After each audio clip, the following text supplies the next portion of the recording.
Hello hello everyone. तो आज हम वीडियो में सी सेट 2021 के क्वेश्चंस करेंगे। पर वीडियो 5 और 6 क्वेश्चन करेंगे। वीडियो हमारा ज़्यादा लेंदी ना। So jump to the first question. In a group of 120 person, 80 are Indians and rest of the foreigners. Further 70% in the group can speak English. Number of Indian who can speak English. तो हमें बताना है कि जो given data है उसमें से कितने इंग्लिश बोलते हैं जो कि इंडियंस है। तो सबसे पहले तो हमें ये पता होना चाहिए कि सीसेट में मोस्टली ऐसे ही क्वेश्चंस आते हैं जो हमारे बेसिक मैथ्स और कॉमन सेंस से हो जाते हैं। हमें कोई ज़्यादा इसमें कंसेप्ट या इसकी रिक्वायरमेंट नहीं होती। बस हमें अच्छे से मैथ्स और उनके बेसिक कंसेप्ट आने चाहिए up to the 10th level.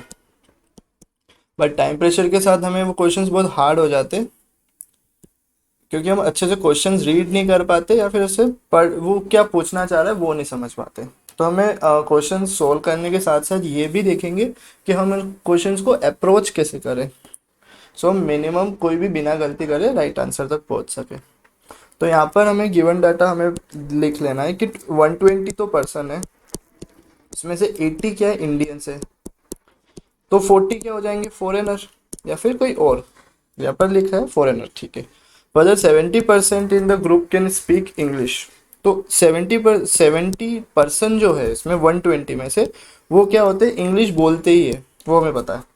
तो इंडियंस कितने होंगे, तो सबसे पहले फर्स्ट केस ले लेते हैं हम कि अगर सारे इंडियंस इंग्लिश बोलते हैं तो इंडियंस ये 80 में से 70 इंग्लिश बोलेंगे।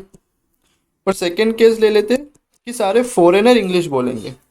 अगर फॉरेनर इंग्लिश बोलेंगे तो इसमें से 40 प्लस 30 है ना, ये 70 हो गया। तो 30 क्या होंगे इंडियंस। तो मैक्सिमम इंग्लिश इंग्लिश बोलने वाले इंडियंस कितने 70, और मिनिमम से मिनिमम कितने 30 तो बोलेंगे ही बोलेंगे, क्योंकि यहाँ पर 40 ही फॉरेनर है और 70 तो बोलेंगे। तो यहाँ पर 30 और मोर क्या हो जाएगा आंसर, क्योंकि 30 और 70 के बीच में होंगे जो इंडियंस इंग्लिश बोल रहे होंगे। तो आंसर क्या हो जाएगा डी। नेक्स्ट क्वेश्चन की तरफ देखते हैं। यहाँ पर पूछ रहा है कि कंसिडर्ड ऑल 3 डिजिट नंबर्स, है ना। यहाँ पर कितने total digit number 3 digit number है जो विदाउट रिपीटेशन। अच्छा, विदाउट रिपीटेशन और रिपीटेशन में डिफरेंस क्या है कि 333 हमारा ये नंबर नहीं होगा, या फिर 322 भी नंबर नहीं होगा, क्योंकि इसमें रिपीटेशन हो रहा है ना। कोई भी रिपीटेशन नहीं होगा, ऐसे नंबर यूनिक नंबर बनेंगे। Obtain with 3 non zero digit, मतलब जीरो से अगर 9 तक अगर हम डिजिट देखें 10, इसमें से जीरो तो कट गया, तो 1 2 3 4 9।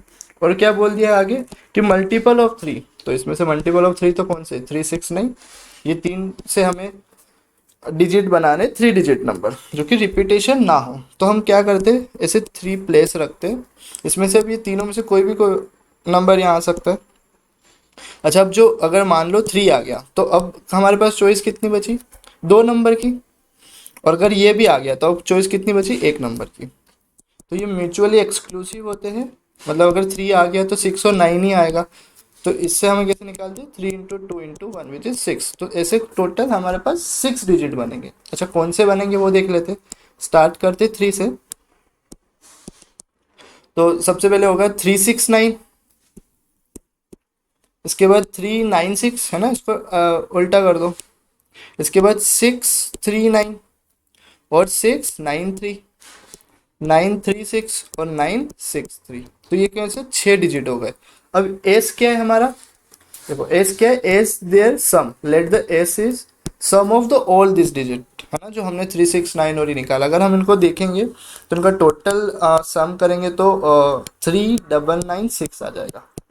अच्छा, हमारे पास एस आ गया। क्वेश्चन क्या बोल रहा है कि S is always divisible by 74, तो 74 से डिवाइड कर लेना, है ना। तो ये डिवाइड हो जाएगा। और S is always divisible by 9, तो 9 से तो डिवाइड होगा ही, क्योंकि सम ऑफ द डिजिट क्या हो जाएगी 9 से डिवाइड। अच्छा, सम ऑफ डिजिट अगर हमें 9 का निकालना है तो क्या करेंगे, सम करेंगे। 9 9 18 प्लस 6 24 प्लस 3, तो ये 27। तो 27 अगर 9 से डिवाइड हो रहा है तो ये भी 9 से डिवाइड हो जाएगा। तो इसका आंसर क्या हो जाएगा, सी। नेक्स्ट क्वेश्चन देखते। There are two classes A and B. देखो ये बहुत कंसेप्चुअल क्वेश्चन है, इसको हम ध्यान से देखेंगे। और एक क्लास ए में 25 स्टूडेंट है और क्लास बी में क्या हो जाएगा 30 स्टूडेंट। तो सबसे पहले हम क्लास बना लेते ए एंड क्लास बी। अच्छा इसमें कितने 25 स्टूडेंट। हमें एग्जाम में भी ऐसे ही बना के करना है ताकि हमें क्वेश्चंस में कभी भी कंफ्यूजन होने की वजह से कोई गलत ना हो जाए। तो क्लास ए हाईएस्ट स्कोर कितना आ जाएगा 21 मार्क्स और लोएस्ट कितना है 17 मार्क्स। इसमें 25 स्टूडेंट है, किसी सबसे हाईएस्ट मार्क्स कितने आ रहे हैं 21 और 17। अच्छा इसके बाद अगर देखें तो इस 30 स्टूडेंट की क्लास में जो कि क्लास बी थी उसमें हाईएस्ट स्कोर कितना है 30 और लोएस्ट कितना है 22। अच्छा अब देखना कि 4 student are shifted from class A to B. तो यहाँ से 4 स्टूडेंट चले जाएंगे तो यहाँ कितने बचेंगे 21 और यहाँ कितने बचेंगे 34। अच्छा जो जा रहे हैं उनके मार्क्स कितने होंगे 21 तो हाईएस्ट हो सकते हैं और 17 इसके बीच में भी होंगे 16 20 वो हमें इन्फॉर्मेशन नहीं है, हमें गिवन इन्फॉर्मेशन से आंसर निकालना है। तो average score of class B will definitely decrease. तो यहाँ पर सर्टेनिटी की बात कर रहे हैं कि हमेशा डिक्रीज ही होगा। तो देखो इनके अगर एवरेज निकाले तो इनका एवरेज 30 और 20 के बीच में आएगा है ना यहाँ पर, और इनका एवरेज 21 और 17 के बीच में आएगा या फिर 18 19 20 ये वाले होंगे। और यहाँ पर 21 20 22 23 सॉरी 24 25 ऐसा इनका एवरेज हो सकता है क्योंकि लोएस्ट और हाईएस्ट के बीच में ही होगा एवरेज, इतना तो हमें पता है। तो यहाँ पर अगर हम मान ले कि चारों स्टूडेंट 21 हाईएस्ट मार्क्स वाले भी अगर यहाँ चले जाए तो वो इसके लोएस्ट मार्क्स से नीचे मतलब 21, तो ये इनका एवरेज को क्या करेंगे डिक्रीज है ना। अगर 24 + 24 ऐसे मान लो 2 स्टूडेंट है ठीक है, इनका एवरेज कितना हो जाएगा 24। पर अगर कोई 21 वाला अगर यहाँ पर ऐड होगा तो इनका एवरेज 24 से तो नीचे ही हो जाएगा। तो मतलब इसका हाईएस्ट मार्क्स वाला भी अगर चारों बच्चे 4 स्टूडेंट 21 मार्क्स वाले भी अगर यहाँ चले जाए तो इनका एवरेज डिक्रीज ही होगा। आई होप यू अंडरस्टैंड है ना कि 21 22 इनका लोएस्ट है और ये 30, तो मान लो इनका एवरेज कहीं ना कहीं 25 आ रहा होगा। और अगर इसमें अगर हम 21 ऐड करेंगे और फिर एवरेज लेंगे 21 21 तो 25 से कम ही होगा है ना। 25 और 21 दोनों ऐड करके एवरेज निकाले तो 25 और 21 के बीच में आएगा, मतलब 25 से तो कम आएगा। तो ए तो क्या हो गया सही। अब average of class A will definitely increase. अब ध्यान से सुनना कि इनका जो एवरेज हम मान लेते हैं 24 है ना, कि 22 और 30 के बीच में आना चाहिए। अच्छा 24 अगर हम मान लेते हैं तो यहाँ पर अगर 21 होगा, अगर यहाँ पर अच्छा सॉरी हमें इनका निकालना है तो यहाँ पर 17 है और 21 है, इनका हम एवरेज मान लेते हैं 19 आ रहा होगा ठीक है। पूरी क्लास का अगर डिवाइड करेंगे टोटल सम और डिवाइड बाई 25 करेंगे तो कितना आ जाएगा 19 एवरेज आ रहा है पहले से। अब 4 स्टूडेंट यहाँ से चले जाते हैं तो अगर 17 वाले गए 19 से कम वाले गए तो एवरेज क्या हो जाएगा इंक्रीज, और अगर 19 के ऊपर वाले बच्चे गए तो एवरेज क्या हो जाएगा डिक्रीज। समझे ना। देखो 19 इनका एवरेज है क्लास का, अगर 18 17 ये सब माइनस हो जाते तो एवरेज क्या हो जाएगा बढ़ जाएगा क्योंकि 19 से कम वाले डिलीट हो गए। और अगर 20 21 मार्क्स वाले अगर बच्चे चले जाते तो 19 से क्या हो जाएगा एवरेज कम हो जाएगा क्योंकि 20 21 हेल्प कर रहे हैं ना एवरेज को बढ़ाने में। तो ये क्या डेफिनेटली नहीं इंक्रीज और डिक्रीज में भी हो सकता है। तो इसका आंसर क्या हो जाएगा। एक और क्वेश्चन कर लेते last. Priya is 4 rank below the Seema and 31 from the bottom. अच्छा इसमें पूछ क्या रहा है कि हम स्टेटमेंट 1 और स्टेटमेंट 2 को यूज करके हमारे पास क्वेश्चन क्या है Seema's rank from the top in the class 40। तो मतलब सीमा की हमें रैंक बतानी है स्टेटमेंट 1 और स्टेटमेंट 2 को यूज करके, क्वेश्चन ये पूछा। तो हमें क्वेश्चन है कि हम अगर स्टेटमेंट 1 को यूज करें तो आंसर आ सकता है, स्टेटमेंट 2 को यूज करें आंसर आ सकता है, दोनों को साथ में यूज करना पड़ेगा। सबसे पहले फर्स्ट देखते हैं प्रिया। प्रिया क्या है 4 रैंक बिलो द सीमा। अच्छा सीमा यहाँ पर है 1 2 3 और यहाँ पर आ गई Priya and is 31st from the bottom. तो प्रिया जो है वो 31st फ्रॉम द बॉटम है, तो यहाँ पर बॉटम है और 31st मतलब यहाँ इसके बीच में कितने बच्चे होंगे 30, तो ये 31st हो गई है ना, ये 30 और ये 31st, तो 30 स्टूडेंट।